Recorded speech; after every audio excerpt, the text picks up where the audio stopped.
Энэ бол танд хайртай байгаагийн бас хамгийн том шинж тэмдэг юм байна. Мэдээж хосууд маргалдан мэдээж бай. Маргалдчих явцдаа тэр залуу таныг гомдоо хүүг хэлэхгүй байхыг хичээж ивэл, таныг үргэлжлүүлж уурлуулахгүй байх гэж орлого хийж ивэл, дээрэс нь тухайн та хоёрын маргалдсан тэр асуудлыг шийдвэрлэх гэж, энэ асуудал зөвхөн чиний асуудал гэж харахгүйгээр энэ бол бидний асуудал.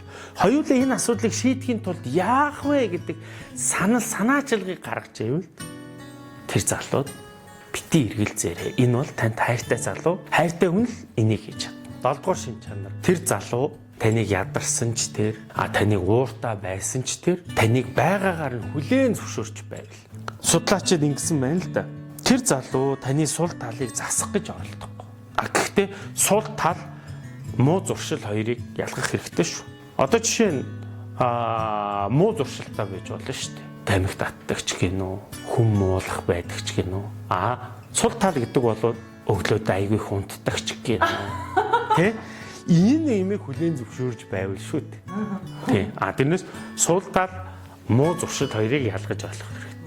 Дашрамд 9 бүлэгтээ хосуудын амьдралыг харуулсан бүр тэр тусмаа хосуудын дотн харилцаа буюу секс коучинг зөвлөмжтэй ийм эротик зохиол хосын жоор нэмэх 21 насанд хүрэгчдийн ном маань сонсдог аудио хэлбэрээр бэлэмэлсэн байгаа. Бити гайхаарэ. Би уншиж байгаа шүү. Зөвхөн насанд хүрэгчтэй шүү. Бид комментээр линкийг тавьчих. Сонирхоод үзээрэй.